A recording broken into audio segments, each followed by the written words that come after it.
It all began quiet instantly.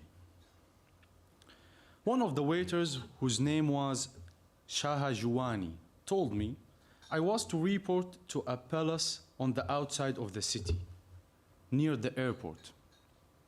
He said that they had extra work for me over there. I didn't give it any special thought, because now and then I had extra commission at the ministry. Sometimes a foreign minister arrived, sometimes an entire delegation, and sometimes we had to make candy for someone's birthday. So I went alone without thinking what they had required of me this time. Someone let me in through the gate and someone else checked that I wasn't carrying a weapon. On the spot, I was greeted by a man named Kamel Hanna.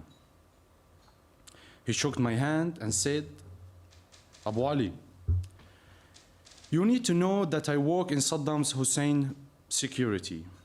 I'm taking you to see him. Sorry, I said. I thought it was a joke.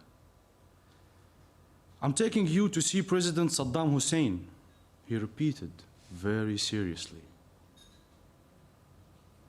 Everything that happens and everything the president says is confidential. I couldn't believe my ears. I had been working at the ministry for several years, but I had never met anyone who cooked for the president. How had I suddenly got here? I had to sign a special confidential agreement forbidding me to tell anyone anything about what I would see in Saddam's house. It said that if I broke this promise, I would incur the penalty of death by hanging. It all happened at the speed of lighting. Less than 10 minutes after I had entered the palace, I was standing in front of Saddam.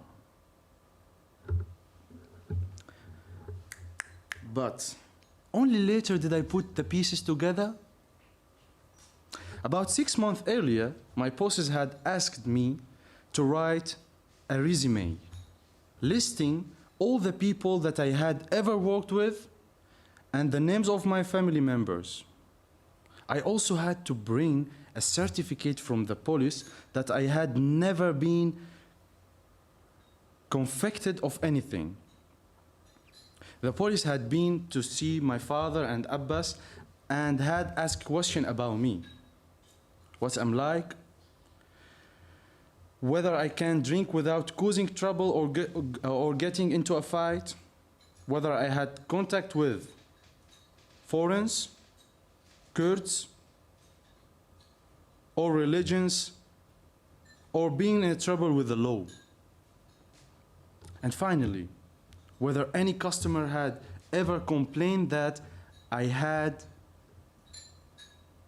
poisoned them. The police had also been at the hospital and talked to my friends. At the time, I thought it was a normal procedure because I was cooking for kings. They had to ask about that sort of things in case it turned out I was crazy. But they were already grooming me to be the president chef. It had all been carefully prepared many months in advance, except that I had no idea about it. Saddam liked things to happen by surprise. Then he had the advance. But I didn't know that yet. The day I suddenly found myself standing before the president. So, you are Abu Ali? Yes, Mr. President. Excellent. Make me a tikka. I bowed and went back to the kitchen.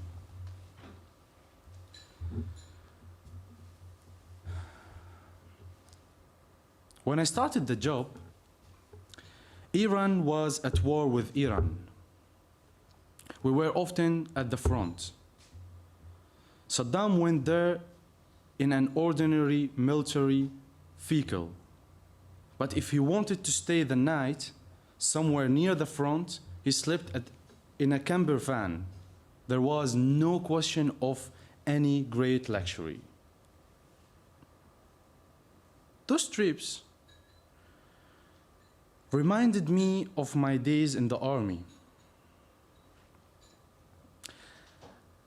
I had arrived at work in the morning and someone, usually Kamil Hanna, would say, "Pick up, we are going to the war."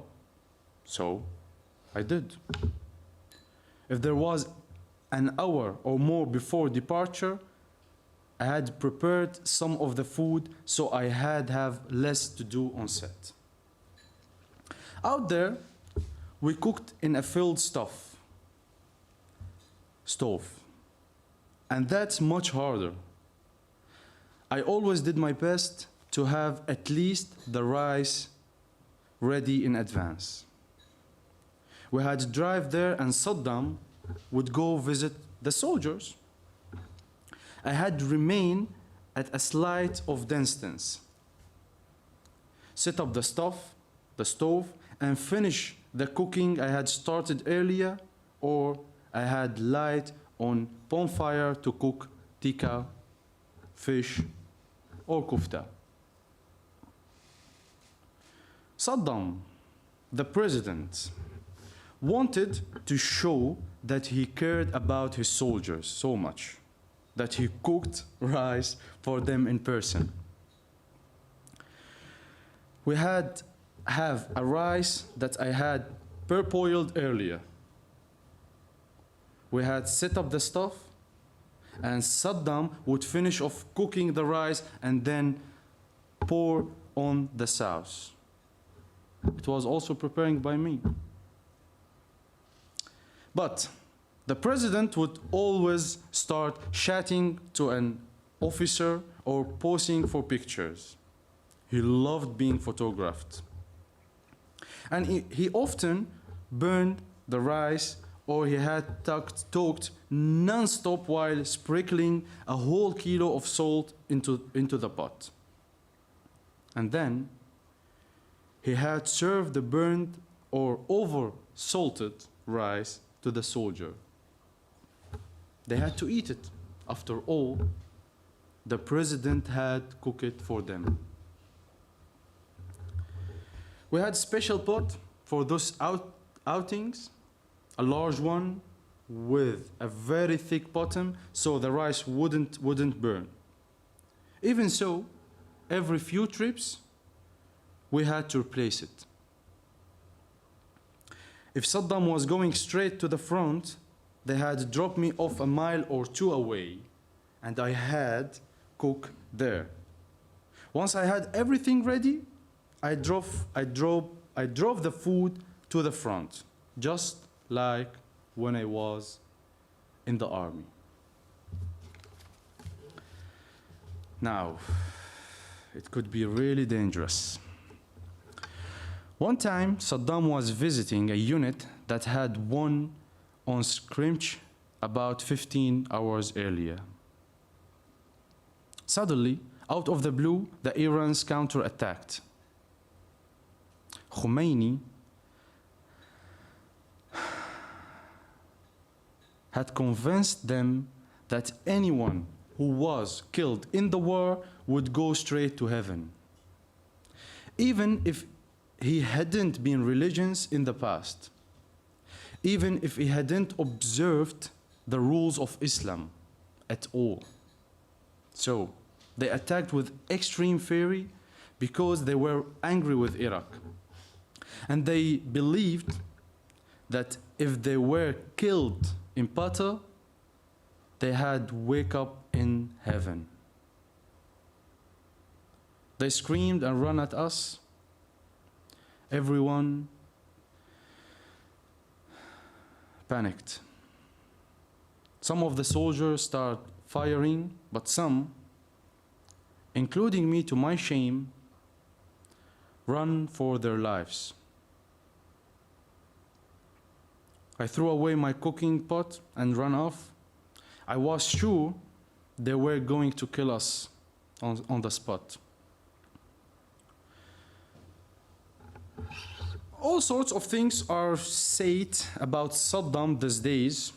For instance, they say he was lily-livered and never fought in any war as a soldier himself, but just sent others out to the war. But to be honest, I saw Saddam in a situation where everyone else fled, including me for sure, but he stayed there. Once the danger has passed, I went back with my head down. Saddam was standing in the same place where I had last seen him, discussing the situation with the soldiers. He didn't even glance at me or at the other soldiers who had run away. I heard that some of them were later executed. I'm not sure about this, but I heard that. I had no problems.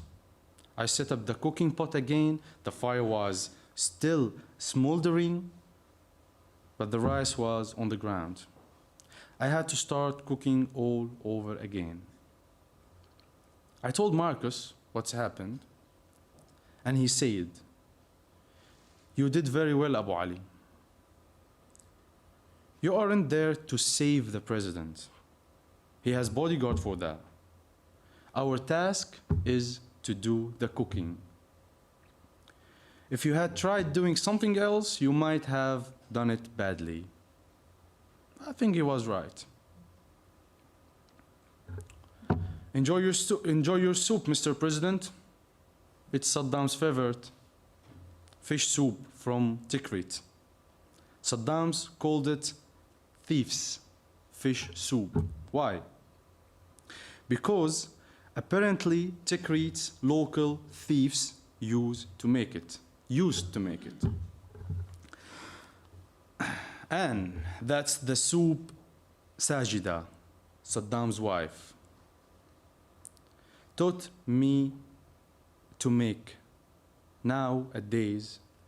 Apart from her, I'm the only person on the earth who knows how to make it in the way Saddam Hussein liked it. And now you also know how Saddam Hussein used to like his fish soup. Dank u wel.